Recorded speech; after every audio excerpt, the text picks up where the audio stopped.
Assalamualaikum warahmatullahi wabarakatuh.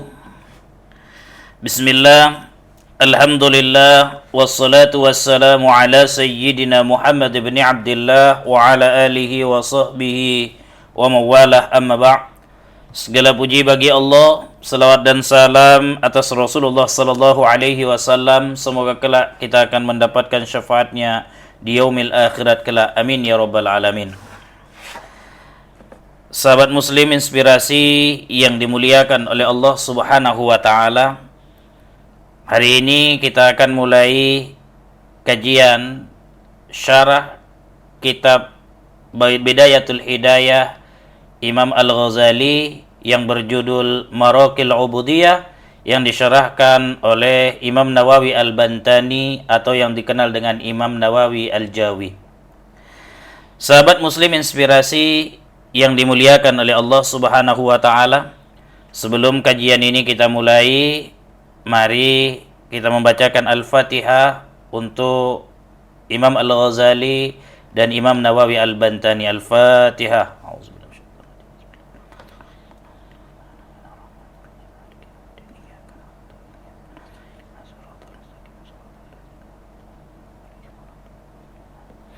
Wa nafa'ana bi ulumihi fid darain amin. Summa qala Allahumma hidayatan lis-shawab ya rabbal alamin. Bismillahirrahmanirrahim. Dengan nama Allah yang Maha Pengasih lagi Maha Penyayang. Alhamdulillahi jalla wa ala, ahmaduhu li jami'il ayadi wal ala, wa ashkuruhu syukra man ufiya minal bala. Alhamdulillahi, segala puji bagi Allah Jalla wa'ala yang maha agung dan maha tinggi. Ahmaduhu li jami'il ayadi wal ala, aku memujinya, kata Imam Nawawi Al-Bantani, li jami'il ayadi, terhadap seluruh nikmat, wal ala, karunia, wa ashkuruhu, dan aku bersyukur kepadanya, syukra man ufiya minal bala, sebagaimana syukurnya orang yang terlepas dari cobaan. Sahabat muslim inspirasi yang dimuliakan oleh Allah Subhanahu wa taala, Imam Nawawi Al-Bantani mengawali pujiannya kepada Allah Subhanahu wa taala sebagai bentuk bahwa dirinya adalah hamba Allah Subhanahu wa taala. Wa ma khalaqtul jinna wal insa illa liya'budun. Tidaklah aku ciptakan, kata Allah, jin dan manusia kecuali untuk menyembahku. Imam Nawawi Al-Bantani memuji Allah Subhanahu wa taala yang telah memberikan banyak nikmat dan karunia kepadanya. Kalau kita analisis apa yang ditulis oleh Imam Nawawi Al-Bantani ini adalah praktek dari perkataan para ulama sufi yang bernada nikmatani ma kharaja mawjudu anhuma wala budda likulli mukawwanin minhuma nikmatul ijadi wa nikmatul imdad. Ada dua nikmat yang senantiasa menyertai manusia meski mereka tidak merasakan itu sebagai nikmat, yaitu nikmat ijad dan nikmat imdad. Apa itu nikmat ijad dan nikmat imdad? Di Radio Al-Fatih 107,30 FM ketika membedah buku pengantar tauhid yang ditulis oleh Profesor Dr. Andes Tengku Muhammad Ali Muda,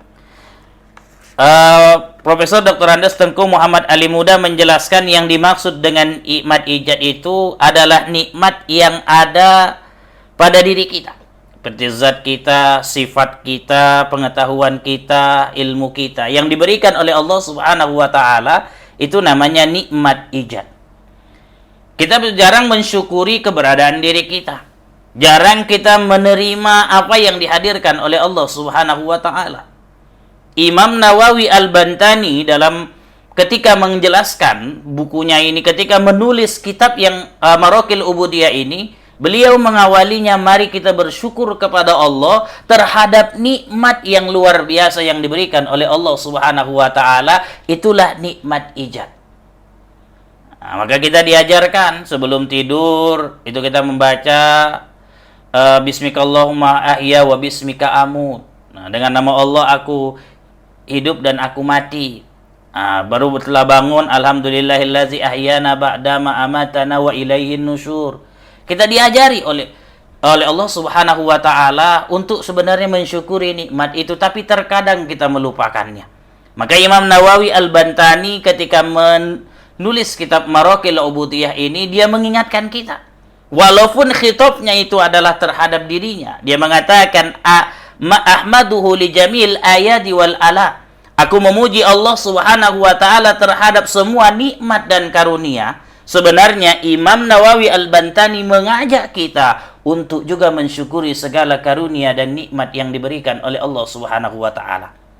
Selain nikmat ijad, ada namanya nikmat imdad yang juga jarang kita syukuri. Apa itu? Saat Allah Subhanahu wa taala berikan iman dalam diri kita. Berikan kemauan buat kita melakukan kebaikan dan bahkan menjauhkan diri kita dari segala hal-hal yang dimurkai oleh Allah Subhanahu wa taala. Jarang sekali kita bersyukur kepada Allah ketika tidak mau melakukan suatu hal yang buruk. Kita bersyukur, ya Allah, alhamdulillah nggak jadi kulakukan. Terkadang kita menganggapnya itu sebagai hal yang biasa saja. Padahal itu adalah bagian dari hal yang layak disyukuri, layak dipuji. Allah Subhanahu wa taala, alhamdulillah Allah menjaga kita sehingga kita tidak mau melakukan perbuatan yang tidak diridhoinya. Wa ashkuruhu syukra man ufiya minal bala. Imam Nawawi Al-Bantani mengatakan, saya bersyukur kepada Allah sebagaimana syukurnya orang yang terlepas dari cobaan. Ini sungguh hal yang luar biasa. Imam Nawawi Al-Bantani menganggap nikmat yang diberikan oleh Allah itu, dia menganggap ini nikmat yang luar biasa, walaupun itu cuma sekedar nikmat ijad dan nikmat imdad. Dia menganggap nikmat itu yang menyelamat, seperti memberikan keselamatan buat diri terhadap bala. Artinya, ini nikmat yang luar biasa yang diberikan oleh Allah Subhanahu wa taala. Maka ulama sufi kan juga mengatakan, khairu awqatika waktu tasyahhudu fihi wujudu faqatika wa turaddu fihi ila wujudi zillatika. Sebaik-baik waktu yang dilalui manusia, kata para ulama sufi, adalah waktu ketika dia merasa membutuhkan Allah dalam semua kegiatannya. Imam Nawawi Al-Bantani menunjukkan semua ini lewat tulisannya. Dia butuh kepada Allah Subhanahu wa taala ketika akan menuliskan kitab Maraqil Ubudiyah. Maka dia mensyukuri. Ketika dia bersyukur kepada Allah, dia bisa merangkai tentang tulisannya ini, tentang bukunya ini, tentang kitab Maraqil Ubudiyah ini sebagai suatu hal yang luar biasa, seolah-olah dia selamat dari ujian, selamat dari cobaan yang diberikan oleh Allah Subhanahu wa taala, selamat dia dari hal-hal yang tidak diinginkan. Ini adalah menjadi contoh dalam kehidupan kita harusnya, saudara inspirasi yang dimuliakan oleh Allah Subhanahu wa taala.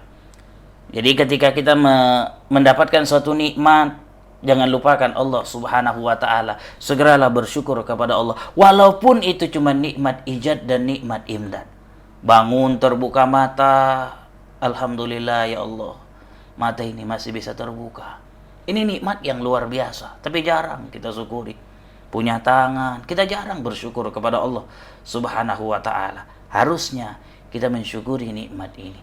Maka kalau dilihat ini adalah kategori orang yang merasakan nikmat Allah itu sudah pada tahap memahami bahwa rizki itu adalah rizki orang yang bertakwa. Yang dia pahami bahwa imtisalu awamirillah wajtinabu nawahi, menjunjung tinggi segala perintah Allah dan menjauhi segala larangannya. Kalau kita pernah baca buku Spiritual Magnet Rezeki yang ditulis oleh Pak Kurnada itu, rezeki itu ada 4. Ada rezeki semua makhluk, ada rezeki orang yang berusaha, ada rezeki orang yang bersyukur, dan ada rezeki orang yang bertakwa. Rezeki semua makhluk itu, itulah yang dijelaskan di dalam Al-Quran. Wa ma min dabbatin fil ardi illa 'alallahi rizquha. Tidak ada yang melata di muka bumi ini yang tidak dijamin oleh Allah Subhanahu wa taala rezekinya. Yang kedua, ada rezeki orang yang berusaha. Walaysa lil insani illa ma sa'a. Dia merasa bahwa apapun yang dia terima itu adalah hasil usahanya. Tidak ada campur tangan Allah Subhanahu wa taala. Maka orang yang seperti ini yang kerap selalu yang sering mengalami yang namanya putus asa, bunuh diri. Nah, dia menganggap bahwa semua terjadi atas kehendaknya. Nggak ada campur tangan Allah Subhanahu wa Ta'ala. Ada rezeki orang yang bersyukur. Ini rezeki kita ini. Yang ketika dapat nikmat besar, alhamdulillah, la in syakartum la azidannakum wa la in kafartum inna azabi lasyadid. Jika kamu bersyukur maka nikmatku akan kutambah, kata Allah. Tapi jika kamu kufur, ingat azabku sangat pedih. Tapi kalau orang yang bertakwa, dia tidak memahami seperti itu. Apapun yang diberikan oleh Allah Subhanahu wa Ta'ala, dia menganggap ini adalah nikmat besar yang diberikan oleh Allah Subhanahu wa Ta'ala.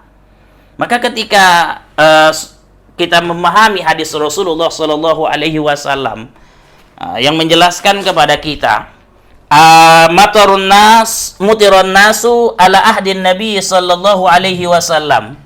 Faqala an-nabiy sallallahu alaihi wasallam, asbaha minan nasi syakirun wa minhum kafir. Qalu hazihi rahmatullah wa qala ba'duhum laqad sadaqa nau'u kaza wa kaza. Jadi kata Ibnu Abbas, ketika itu hujan turun di masa Nabi sallallahu alaihi wasallam. Lalu Nabi sallallahu alaihi wasallam berkata, atas hujan ini ada manusia yang bersyukur dan ada manusia yang kufur. Asbaha minan nasi syakirun wa minhum kafir. Kata Rasul, ketika hujan ini turun, manusia itu terbagi dua. Ada manusia yang bisa bersyukur kepada Allah Subhanahu wa Ta'ala, ada manusia yang kufur nikmat, yang tidak mensyukuri nikmat oleh Allah Subhanahu wa Ta'ala. Di mana letaknya? Ketika turun hujan, orang yang bersyukur itu mengatakan hadhihi rahmatullah. Ini adalah rahmatnya Allah. Tapi kalau orang kufur mengatakan wa qala ba'duhum laqad sadaqa nau'u kaza wa kaza. Oh, pantas saja tadi ada tanda begini dan tanda begitu. Ini adalah digambarkan oleh Rasulullah sallallahu alaihi wasallam. Orang yang seperti ini saja sudah kufur nikmat. Dia tidak menerima, oh kenapa ini terjadi? Oh, pantas ini terjadi. Oh, begini. Ini sudah dikategorikan sebagai orang yang kufur nikmat. Kenapa Rasulullah Sallallahu Alaihi Wasallam mengatakan demikian? Karena udah dijelaskan kepada kita. Ajaban li amril mu'min, kata Rasul, perkara orang mukmin itu sungguh mengagumkan. Urusan orang mukmin itu sungguh mengagumkan. Inna amrahu kullahu khair. Segala urusan orang mukmin itu semuanya baik, kata Rasulullah Sallallahu Alaihi Wasallam. Walaysa zaka li ahadin illa lil mu'min, dan semua itu tidak akan terjadi kecuali hanya untuk orang yang beriman. In asabathu syarra syakara fakana khairan lahu. Bila dia ditimpa, diberikan kesenangan oleh Allah Subhanahu wa Ta'ala, dia bersyukur, maka itu baik baginya. Wa in asabahu dharra sabara fakana khairan lahu. Dan jikalau dia ditimpa musibah, dia bersyukur kepada Allah, maka itulah baik baginya. Maka orang mukmin itu tidak boleh menganggap apa yang dihadirkan oleh Allah Subhanahu wa Ta'ala sebagai hal yang tidak baik untuknya. Segala yang dihadirkan oleh Allah Subhanahu wa Ta'ala itu semuanya baik untuk kita. Rabbana ma khalaqta hadza batila subhanaka faqina azaban nar. Tidak ada yang batil yang diciptakan oleh Allah Subhanahu wa Ta'ala. Maha suci Allah. Karena itu kita memohon supaya dilindungi, jangan sampai kita dimasukkan ke dalam neraka. Sebab apa? Sebab banyaknya kufur nikmat yang kita lakukan. La in syakartum la azidannakum wa la in kafartum inna azabi lasyadid. Jika kamu kufur, ingat azabku sangat pedih, kata Allah Subhanahu wa Ta'ala. Maka kalau hadir saat ini misal virus corona, ya, kita dituntut untuk bersabar, tapi tidak boleh juga menjadi orang yang mengeluh. Kenapa? Karena Allah Subhanahu wa Ta'ala telah menjelaskan lewat lisannya Rasulnya. Nabi Muhammad SAW mengatakan, annahu kana azaban yab'asahu Allahu ala man yasha faja'alallahu rahmatan lil mu'minin. Kata Rasulullah sallallahu alaihi wasallam, taun itu adalah azab yang Allah timpakan terhadap siapa yang dia kehendaki, dan Allah akan menjadikannya sebagai rahmat bagi orang-orang yang beriman. Nah, karena itu kalau kita masih mengaku sebagai orang yang beriman kepada Allah Subhanahu wa Ta'ala, maka syukuri apa yang diberikan oleh Allah Subhanahu wa Ta'ala. Jika itu adalah kenikmatan, jika itu adalah bagian dari hal yang musibah yang buruk, kita bersabar menerimanya. Sebab Ini adalah rahmat Allah Subhanahu wa taala. Maka Rasulullah sallallahu alaihi wasallam pernah mengatakan, "Mas asbaha wa huwa yashkudiqal ma'asi fa ka'annama yazkuru rabbah." Siapa yang sejak pagi hari lalu dia mengadukan kesulitan hidupnya, maka sesungguhnya dia telah mengadukan Tuhannya. Man asbaha li umuri dunya hazinan faqad asbaha sakhitan 'ala Allah. Siapa yang ketika berurusan dengan urusan dunianya dia sedih, maka sungguhnya dia telah membenci ketetapan Allah Subhanahu wa taala. Wa man tawaddu'a li ghaniyyin li ghinahu faqad zahaba sulusadini. Siapa yang tawaduk terhadap orang kaya karena kekayaannya, sungguh telah hilang 2/3 agamanya. Maka wajar kalau Imam Nawawi Al-Bantani mengingatkan kita lewat kitab Marokil Ubudiyahnya ini untuk senantiasa bersyukur terhadap nikmat-nikmat yang diberikan oleh Allah, mensyukuri segala karunia yang diberikan oleh Allah Subhanahu wa taala. Ingat, tidak ada urusan orang mukmin itu yang tidak baik. Semuanya yang terjadi pada diri kita adalah baik. Tinggal bagaimana pola pikir kita menerimanya. Kalau kita mengakui sebagai orang yang beriman, milikilah tanda iman kita. Para sahabat sudah menjelaskan ketika ditanya oleh Rasul, "Wa ma alamatu imanikum?" Apa tanda iman kamu? Para sahabat menjawab, "Nasbiru alal bala wa nashkuru alal raha wa narda bi qada'illah." Kami sabar saat diuji oleh Allah, kami bersyukur saat diberi kenikmatan oleh Allah, dan kami ridha dengan apa yang telah ditetapkan Allah pada diri kami. Maka wajar kalau Imam Nawawi Al-Bantani mengatakan, "Wa ashkuruhu syukra man ufiya minal bala." Aku bersyukur kepada Allah sebagaimana syukurnya orang yang terlepas dari cobaan. Nah, ini harus ada muncul dalam setiap hari kita.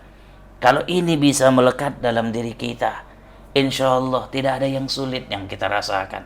Semua itu adalah sebagai karunia yang diberikan oleh Allah Subhanahu wa taala. Kalau kita semuanya menganggap mudah dekat dengan Allah, maka Allah akan mudahkan segala urusan kita. Yuridullahu bikumul yusra wa la yuridu bikumul usra. Allah menginginkan yang mudah untuk kita, dan Allah tak pernah menginginkan yang sulit untuk kita. Artinya, bagaimana membangun kemudahan itu? Perbanyaklah bersyukur kepada Allah Subhanahu wa taala. Sahabat muslim inspirasi yang dimuliakan oleh Allah Subhanahu wa taala. Kita lanjut. Wa astaghfiruhu li wa liwalidayya wa liman lahu haqqun alayya wa lil muslimina min kulli dzambin qaulan wa fi'lan. Dan aku memohon ampun, kata Imam Nawawi Al-Bantani, kepada Allah Subhanahu wa taala untuk diriku, kedua orang tuaku, dan untuk siapa saja yang mempunyai hak pada diriku, dan untuk kaum muslimin dari setiap dosa, baik itu perkataan maupun perbuatan. Ini sungguh hal yang luar biasa. Seorang mukmin yang dikatakan baik itu adalah yang senantiasa dia selalu memohon keampunan kepada Allah Subhanahu wa taala. Rasul mengatakan, "Iza kusira ala ahadikumuz dzunubu falyutlibil maghfiratu bil istighfar." Kata Rasulullah sallallahu alaihi wasallam, jika kamu memiliki banyak dosa, maka mohonlah keampunan dengan istighfar. Dan inilah yang dilakukan oleh Imam Nawawi Al-Bantani. Seorang alim, ketika dia menulis bukunya pun dia memohon kepada Allah supaya diberikan keampunan. Ketika kita membacakan wa astaghfiru li wa liwalidayya wa liman au haqqun alayya wa lil muslimin, maka ini sama dengan kita memohon keampunan untuk Imam Nawawi Al-Bantani. Mudah-mudahan Allah Subhanahu wa taala mengampuni dosanya. Lalu kalau kita analisis kenapa Imam Nawawi menulis kata astaghfiruhu li wa liwalidayya wa liman lahu haqqun alayya wa lil muslimina min kulli dzambin qaulin wa fi'lan. Ini sebenarnya berdasar kepada hadis Rasulullah sallallahu alaihi wasallam. Al-mu'min yara dzunubuhu kajabalin fawqahu yakhafu ay yaqa alaihi wal munafiqu yara dzambuhu kazubabin marra anfi fa'aturuhu. Orang mukmin itu senantiasa dia akan memandang dosanya itu bagaikan gunung yang ada di atasnya. Yakhafu ayyaqa alaihi, dia khawatir gunung itu akan menimpa dirinya. Wal munafik, kata Rasul, dan orang munafik itu yarzambuhu kazubabin, dia melihat dosanya seperti lalat marra anfi yang melintas di hidungnya, fa'ataruhu, lalu dia mengendus atau mengusirnya. Jadi beginilah karakter seorang mukmin. Dia senantiasa beristighfar kepada Allah Subhanahu wa taala. Bahkan ketika dia sedang menulis buku pun dia selalu beristighfar kepada Allah Subhanahu wa taala. Oleh karena itu, belajar juga buat kita untuk senantiasa selalu beristighfar kepada Allah Subhanahu wa taala. Apalagi Rasul mengatakan, "Man aksara al-istighfara, ja'alallahu lahu min hammin faraja, wa min kulli dhaikin mahraja, wa razaqahu min haitsu la yahtasib." Siapa yang memperbanyak istighfar kepada Allah, memohon ampun kepada Allah Subhanahu wa taala, man aksarul istighfar ja'alallahu lahu min hammin faraja, maka Allah akan hilangkan kedukaan dalam dirinya. Man aksarul istighfar ja'alallahu lahu min hammin faraja wa min kulli dhaikin mahraja, kesulitannya akan dibukakan jalan keluar oleh Allah Subhanahu wa taala. Wa razaqahu min haitsu la yahtasib, dan Allah pun akan memberikan rezeki yang tak disangka-sangka untuknya. Oleh karena itu, kita senantiasa juga meniru Imam Nawawi Al-Bantani ini untuk senantiasa beristighfar kepada Allah Subhanahu wa taala atas dosa kita, atas dosa orang ketua kita, atas dosa saudara-saudara kita, dan atas dosa seluruh orang-orang muslim, baik itu dari dosa perkataan ataupun dosa perbuatan. Wa atubu ilaihi min kulli ma'siyatin taubata abdin la yumliku li nafsihi hudan wa la yastati'u an yadfa anha dalalan. Wa atubu ilaihi, dan aku bertobat kepada Allah Subhanahu wa taala, min kulli ma'siyatin, dari setiap maksiat yang pernah dilakukan, taubata abdin, dengan taubatnya seorang hamba, la yamliku li nafsihi, yang tidak memiliki petunjuk bagi dirinya, la yamliku li nafsihi hudan, yang tidak memiliki petunjuk bagi dirinya, wala yastati'u ay yadfa anha dalalan, dan tidak mampu untuk menolak kesesatan dari dirinya. Oleh karena itu, senantiasa kita meniru Imam Nawawi Al-Bantani ini untuk beristighfar, memohon taubat kepada Allah Subhanahu wa taala. Karena tidak ada dosa yang kita ini yang tidak berdosa, semua kita ini akan berdosa. Oleh karena itu, ketika kita rajin beristighfar, rajin memohon ampun kepada Allah Subhanahu wa taala, maka persis kita seperti yang dikatakan, la saghirata ma'al israr wala kabirata ma'al istighfar. Tidak dikatakan dosa kecil kalau terus-terus dilakukan, dan tidak dikatakan dosa besar kalau kita selalu beristighfar kepada Allah Subhanahu wa taala. Sahabat Muslim Inspirasi, sampai ketemu kita pada episode selanjutnya yang akan membahas kitab Maraqil Ubudiyah ini dengan bahasan selanjutnya tentang syahadat dan salawat kepada Rasulullah sallallahu alaihi wasallam.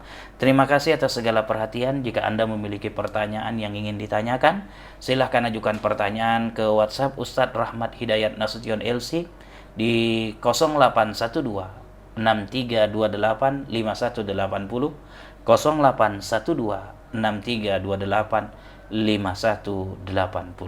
Terima kasih atas perhatian dan kemauannya untuk mendengarkan bedah buku ini. Semoga apa yang kita lakukan ini diberikan karunia yang luar biasa oleh Allah Subhanahu wa taala, diberikan curahan nikmat oleh Allah Subhanahu wa taala, dan sehingga kita pun mampu memperbaiki diri kita menjadi pribadi yang lebih baik. Terima kasih. Assalamualaikum warahmatullahi wabarakatuh.